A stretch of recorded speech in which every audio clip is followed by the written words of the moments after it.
intro about Parveen Smith.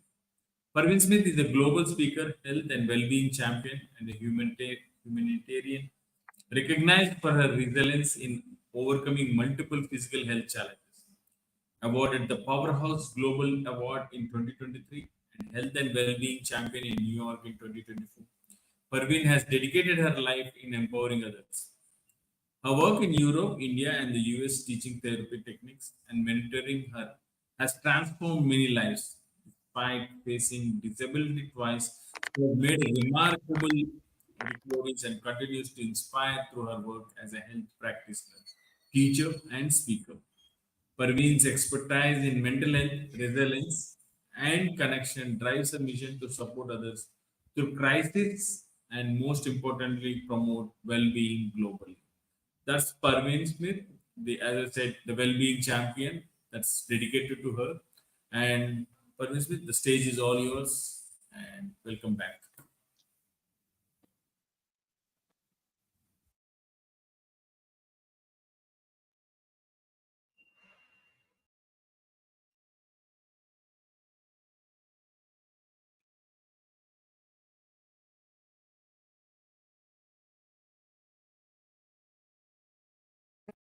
Good afternoon, everybody.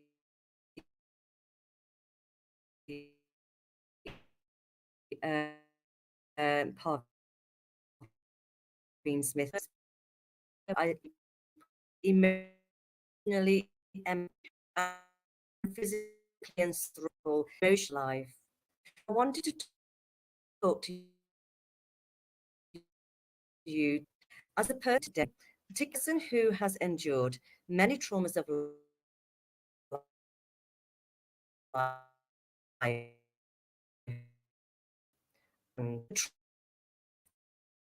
And life of what I would say is how can we allow ourselves to on we can really manifest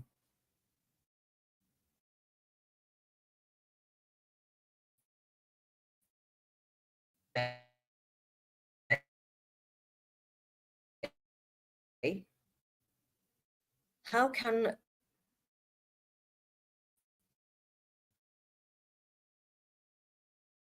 a person who's a child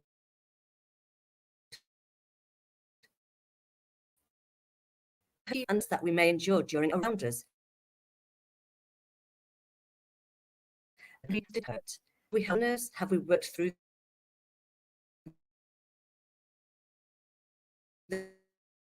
those emotions, the trauma, the mental having to imbalances. It is a as in you from the age that my trauma in the age of 3 years old. That's when trauma started. Just imagine somebody who is 5. She's had traumatic stories. They wonder, oh, I traumas from very young, more resilient, stronger. We can cope and navigate scenarios and as we go through life. Hello, everybody. It's lovely to have you here today. So, what I wanted to share with you here is my mother had 5 girls, all under the age of 5 years. 5 girls on her own. She already was under a lot of pressure. Could you just imagine the emotional and mental distress she may have had? Thinking, how do I actually get through this? Moving from one different country to another, that's traumatic on its own. But then to be a single parent, and don't forget, it can be stressful. Never mind about 5 girls, all under the age of 5 years old. So we had to grow up really quite quickly. And who was looking after us as we had to mature? Now, some of you listening to this may be resonating with this and may be thinking, I had to grow up quicker than my years. I had to be the elder child who had to nurture the younger children in the family. And that was part of culture, I suppose. I can say that because in the 1970s and the 1980s, this would have been quite a situation for most families. And then, if you can just imagine, you're trying to navigate school, you're trying to look after the family as well.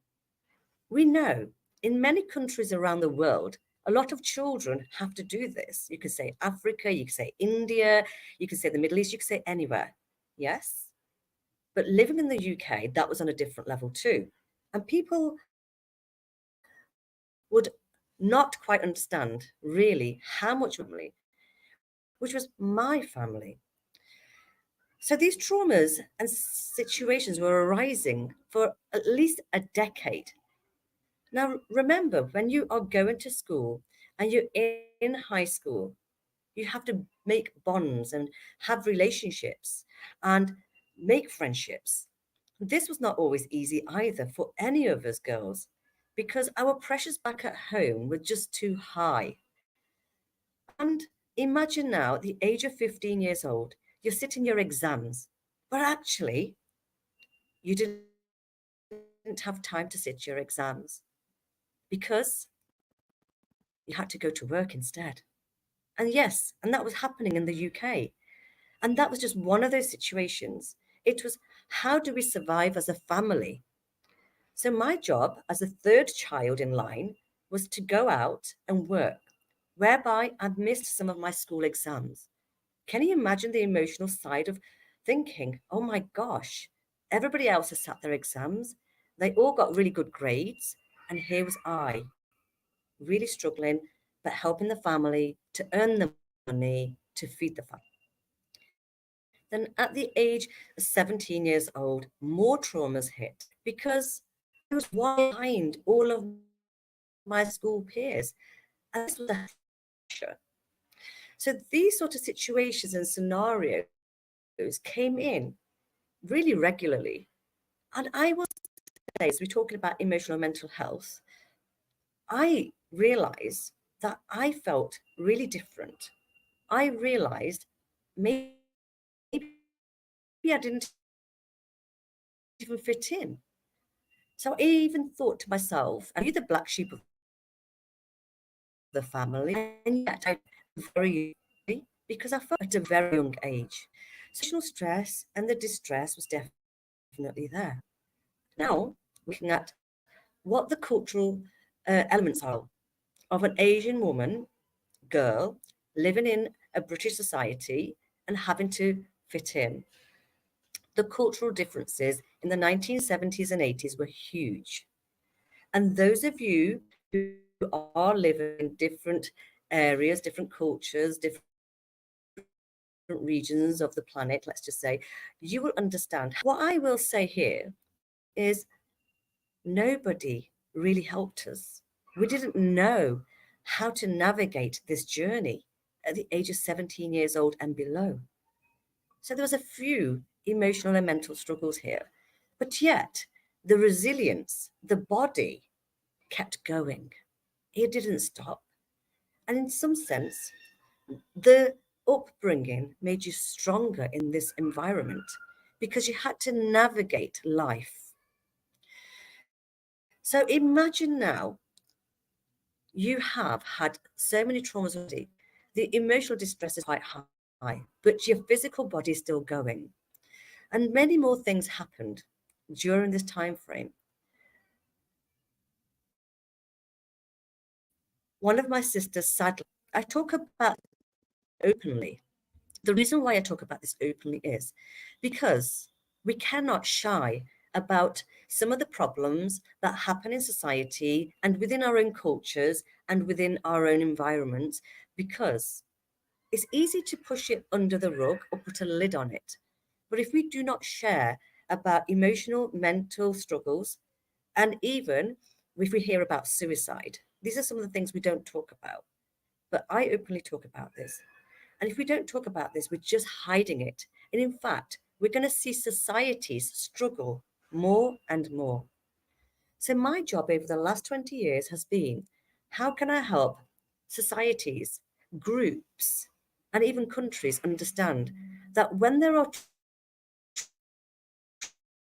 traumas, how do we deal with it? Do we have the support systems in place, families and societies supporting us? Well, they won't support us if we don't talk about it, if we do not share.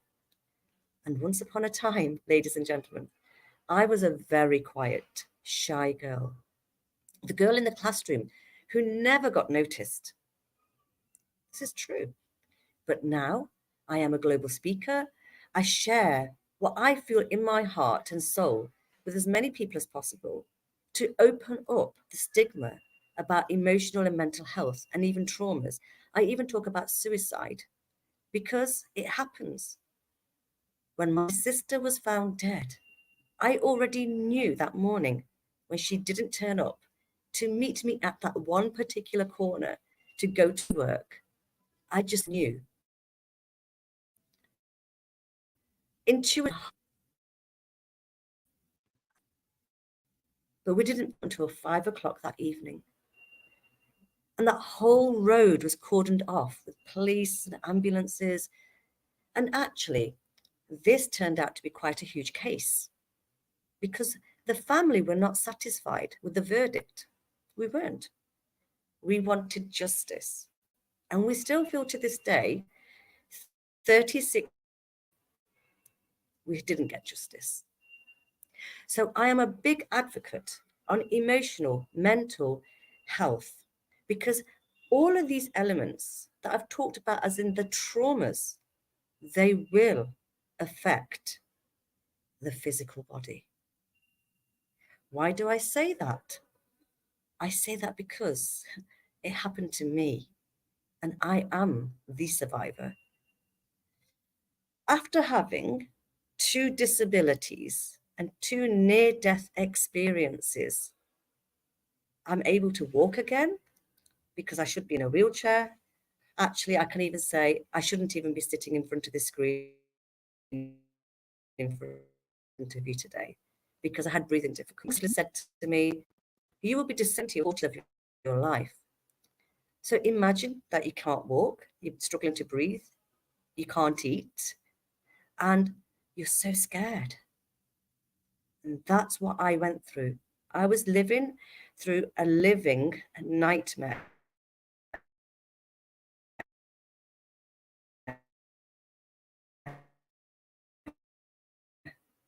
Not tore my eyes.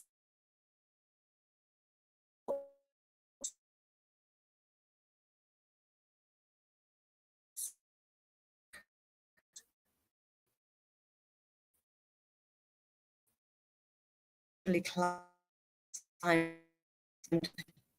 physical mountain, traveling the and sharing what I know. Over the last 20 years or so, I have helped literally thousands of people, adversities of life. So I'm just wanting to check with that. I know my internet connection isn't great here, and I've tried to get the best location I possibly can. So I wanted to share with you that to make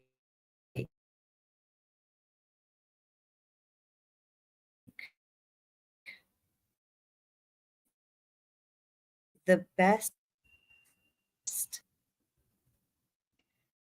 So we have to make the best out of life. And the reason why, if I didn't, if I didn't take my strength, and if I didn't move through those struggles, I wouldn't be here today helping to transform lives.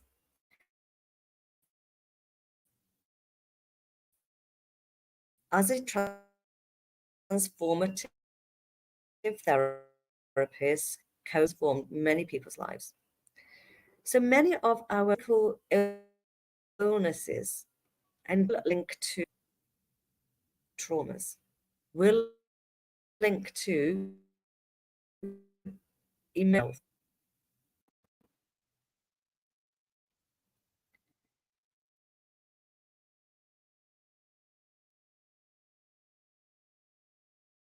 I'm still here.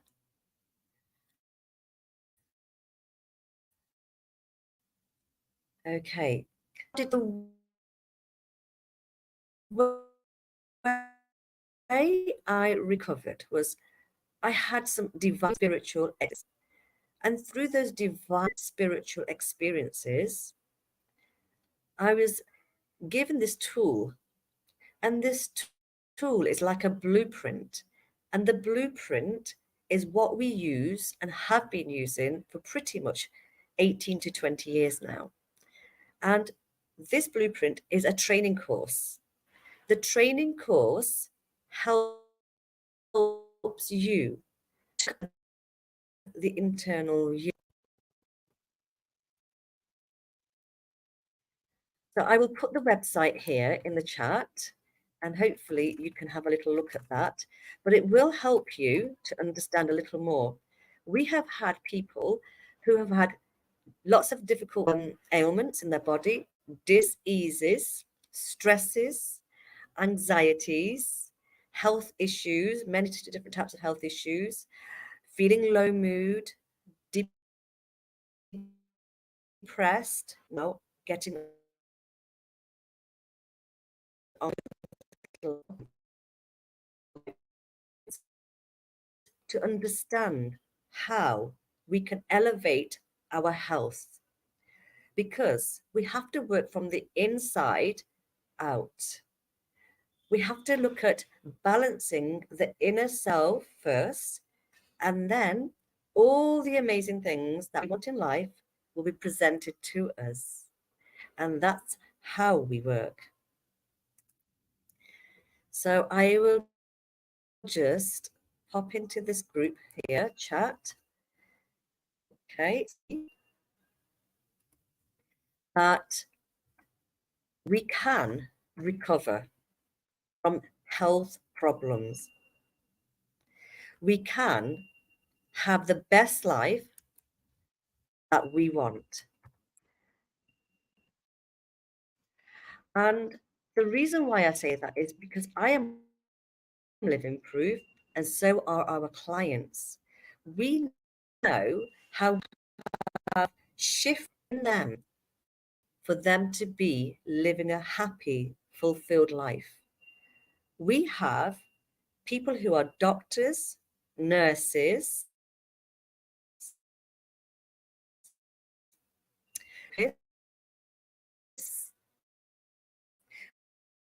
we have school teachers, we have mental health problems as being and transfers for health. So within our formula self,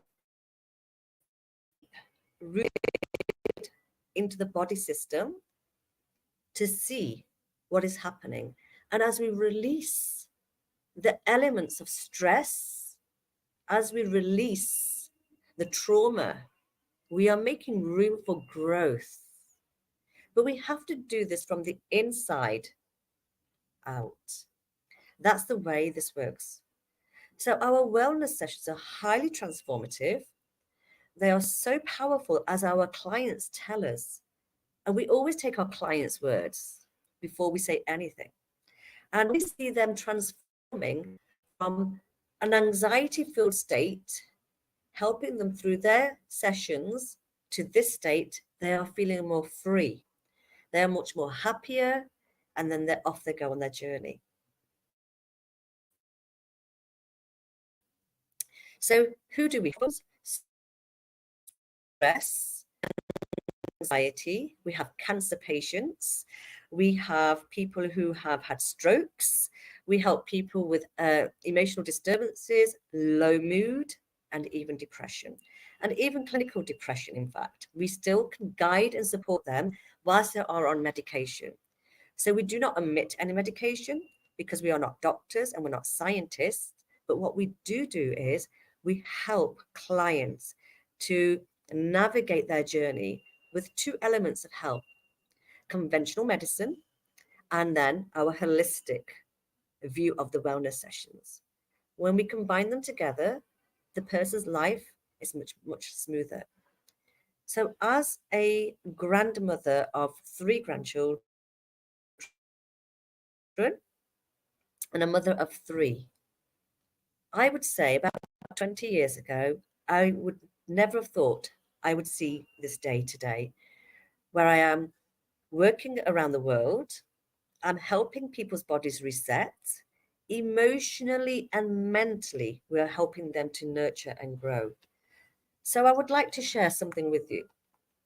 Now, this is the transformative path. The transformative path gives you 7 chapters. Within the 7 chapters, there are many tools. And in fact, this is going to help grow, to be more powerful, and to recognize their own powerful selves. So within this book, I'd like to share some questions with you.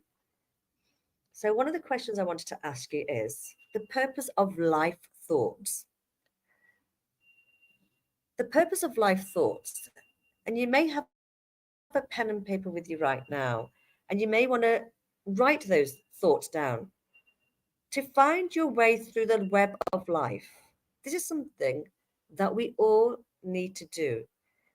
Life is so complicated for many of us, and we've got to find our way through the of life is not always easy.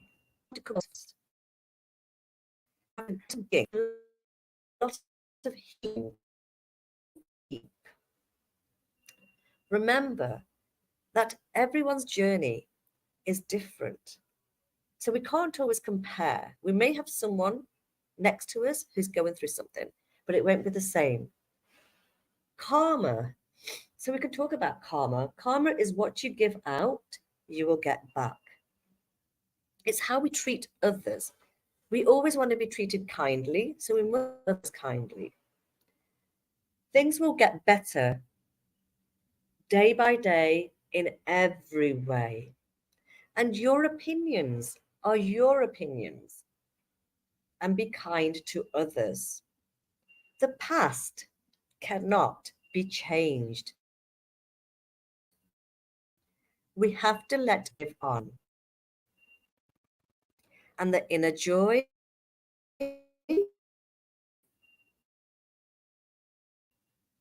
is the most important. So we must come back to ourselves and we must look at how much do we want life.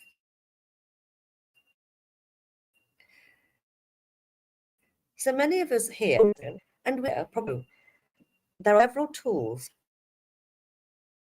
that you can use to support yourself. In our life, we may have encountered different types of personalities, some who are going to be supportive and some who may not be. So, what can we do? We have to first of all figure out who are the people who are with us, who are our group, who are our nurturers. These people are the ones that probably will carry you and help you and support you. And these people are the important people that you will need to keep in your life. We will also be looking at your soul. Now, each one of us has a soul. We all probably would agree with that. It's not just the personality, the soul is the most important thing. Without the soul, we wouldn't be here. And how do you perceive some elements of soul? So let me ask you, Have you had sufferings in your life and you've not always understood why? Because this book will give you some guidance here and maybe some things where you will think, I have had an aha moment right now. So let's go to some of the thoughts here. There are 7 soul and mind thoughts here that you can participate in. If you have a pen and paper ready, and let's just see how you would like to answer that. How do you perceive your soul? How do you perceive your soul? So take a moment and see if you can answer that question. How do you perceive your soul? It's a big, big question, of course. The next question is, you see your soul? Do you see your soul joyous, or do you see your soul struggling? That's question number 2. Do you see yourself joyous, or do you see yourself struggling? And the next question here is, are you ready to go deeper? Are you ready to go deeper to explore more about you? One of the, do you know who you are?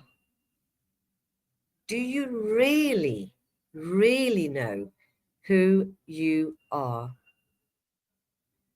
It's a question. It's a question that popped up in my life for decades. So, are you ready to go deeper to explore about you, who you are? Are you achieving your soul's desire? Are you doing what you really, really want to do in life? So many people can get confused or feel lost and they don't know where they are or they don't know what they want. So, this is a good question. Are you achieving your soul's desire? And the next question, does your mind run away? Does your mind run away with many thoughts? Or are you focused?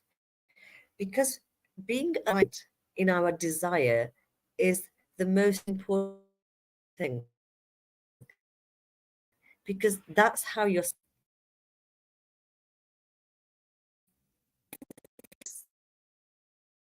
There's no clarity and no success or little success. So we have to look at all these elements of being in charge of ourselves, being in control of ourselves, not letting others control us.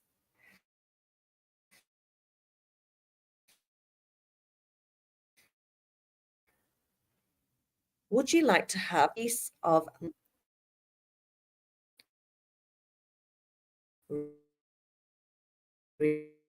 relaxation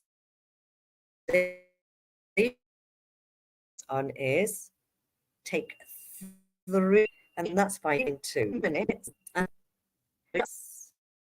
and gently, just breathing gently, just closing your eyes. Those 3 minutes are very important.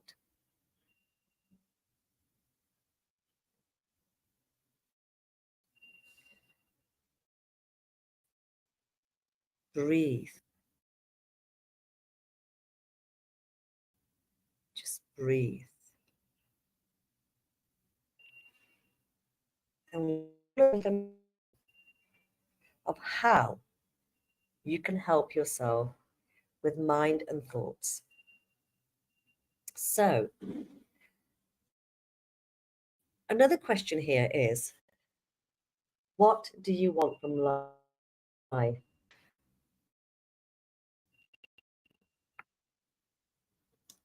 Okay. This question can come in as we learn to understand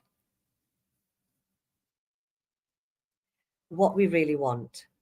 We start to have aha moments of things that we haven't done, of things that we want to achieve. And this question is really big. Sometimes people don't know what they want, but when we're searching deep, we start to understand what we really want from life. We learn to reflect in general. And then we at step 6.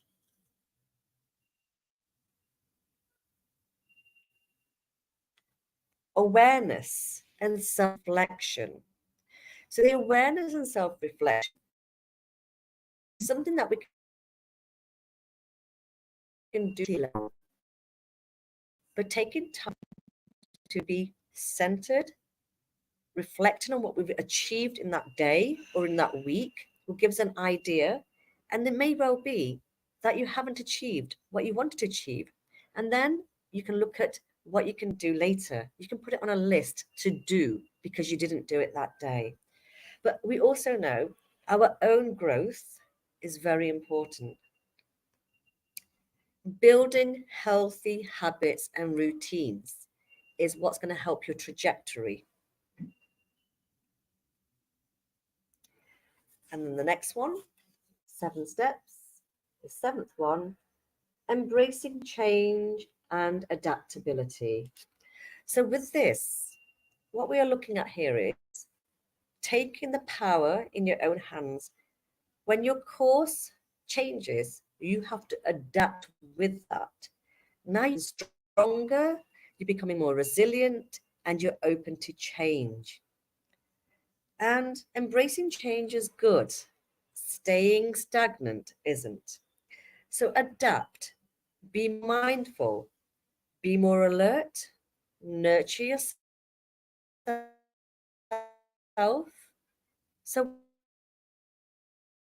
what advice would you give to someone just starting to explore self-awareness? It's a very good question. Thank you, Salira. So, what I would say here is, what advice would I give to someone just starting to explore self-awareness?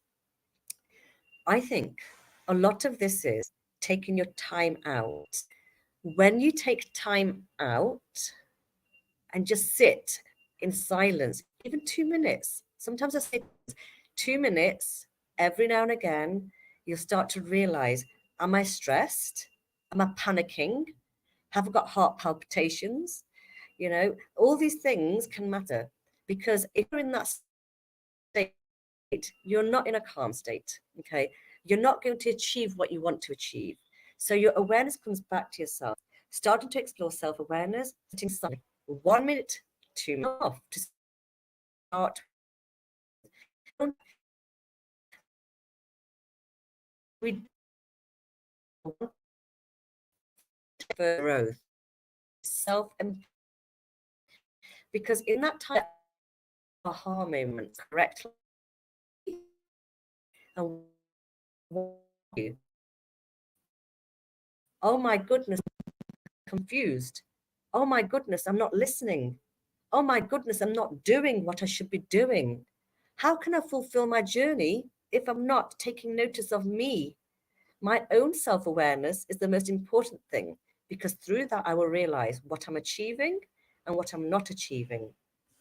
And I was just speaking to a doctor just yesterday, and doctors come to me for my wellness sessions because it allows them to focus, bring clarity, and go on in a clear manner and get on with working with their patients. When I was working in physiotherapy clinics, the physiotherapists used to come to me to reset their bodies so that then they could look after their patients.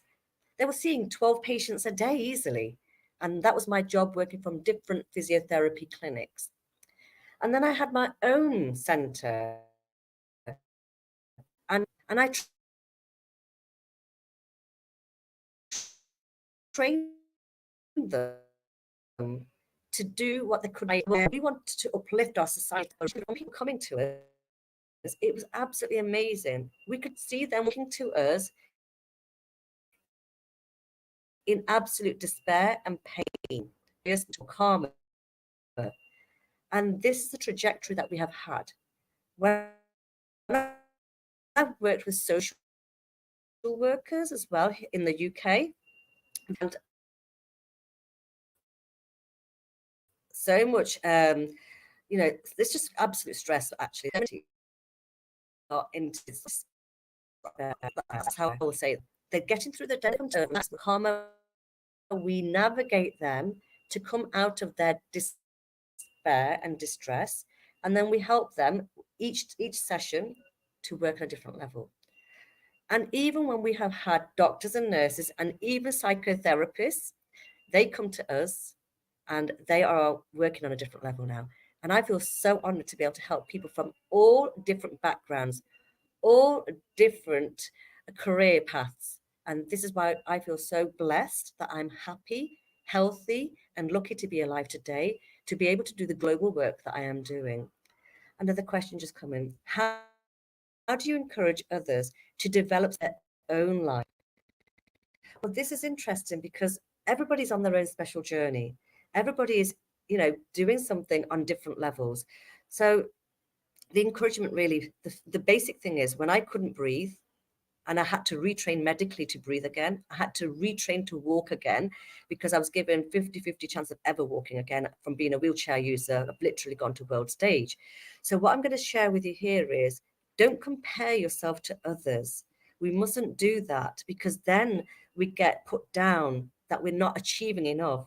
Take your journey in the little steps that you possibly can.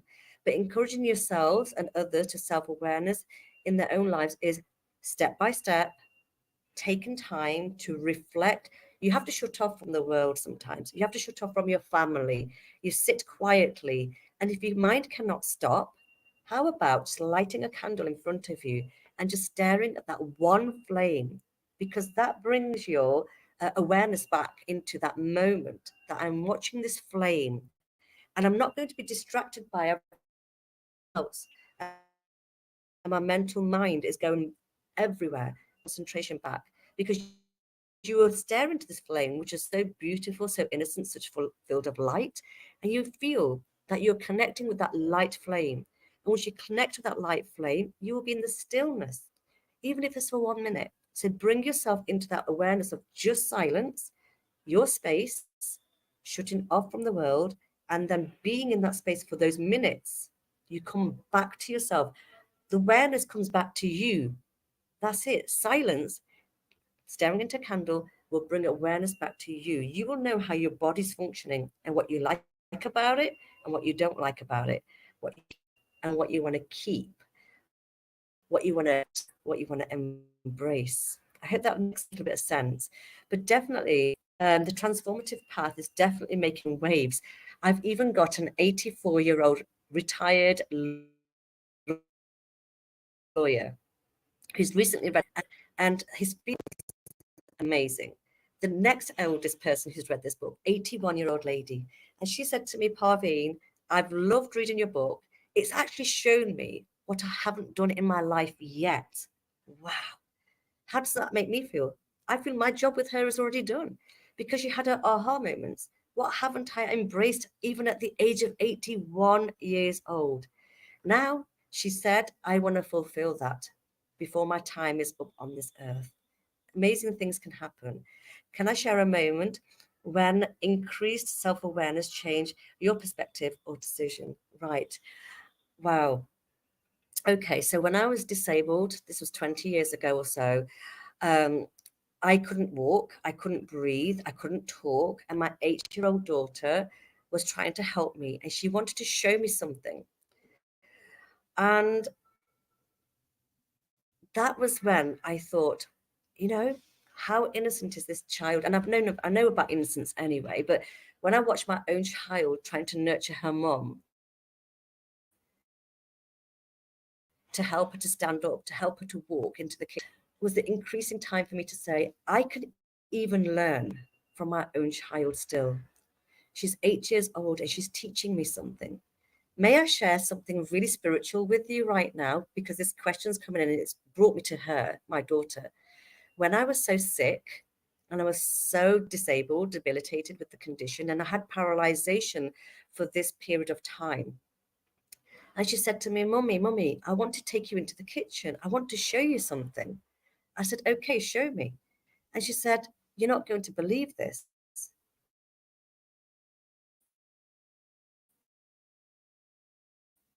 There are 30 angels, very, very, very sick, trying to gently take my steps into the kitchen. You're going to be okay here. And you're going to be. And then she said to me, Mum, hold your hand out. Someone is sitting in front of you. She said, hold your hand out. And I held my hand out. She says, hold, this is your sister. And she wants to tell you everything's going to be okay. Now, my daughter would never my sister, but yet intuitively, spiritually, and definitely on this high vibrational divine level, she took me into a space of another focused realization. She could see people and divine beings in our house. And that increased self awareness showed me my daughter was a special child. And she wants to show me at that moment in my time frame when I was so disabled, so sick, that look at this. You learn, you're learning continuously, you'll never stop learning. And my perspective already was changed, but this made it even more heightened that how could this actually be? This child would never know who my sister was and even who angels were. But yet, she brought even more awareness that we can live in a multidimensional space at the same time, and everything's all around us. Privileged, actually, to be living in this space. So, more perspectives, more decision making, and I trusted what she said, and her and my sister's whole because she would never have known, but yet the answer was real because everything became better within. I wasn't disabled for 20, 40 years of my life, as was predicts. Within 2 years, I learned to walk again and I learned to breathe again. And I'm live and well. I'm sitting here right in front of you. An author of 3 books and a global speaker and an awardee. I've just received a beautiful award here and I'd love to share with you right here, right now, for the Best Wellness Program Middle East Excellence Awards 2024. Thank you. That's me. Some questions.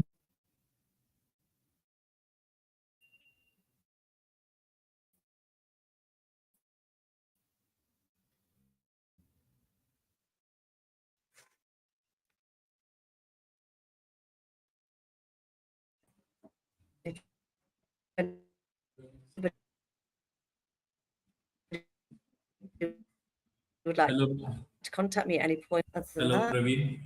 Parveen, sorry, contact me at any Parveen. point. I'll be happy to answer any more questions. Yeah. Um, Parveen, actually, I thoroughly enjoyed your talk. We actually, and your journey in 1970s is really very horrible. Very pathetic. You have seen all the life, your sister, Avastha going on, and how you maintain this resilience factor at the age of 15 or 17 is really, and how you shaped into physical health, and right now how you are, and no, really, those days nobody, the mental health, suicide, those calls.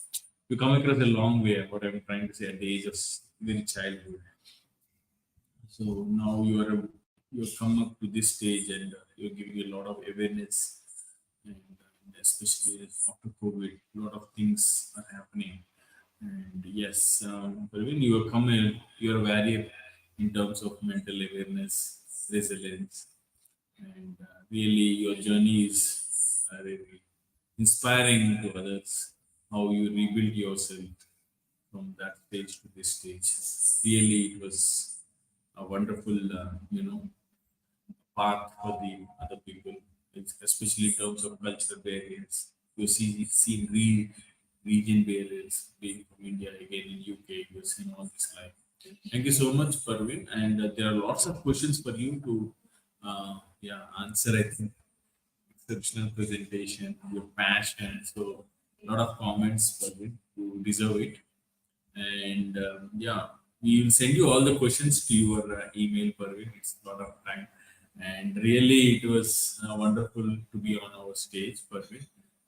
Ladies and gentlemen, this is Parveen Smith. You can catch her at any time. She's very helpful in giving insights and self awareness, mental well being, how resilience is important in sustaining your physical health apart from your mental health. So please be in touch. Parveen Smith is our global speaker. She has made a very good effect on our us audience. Thank you so much for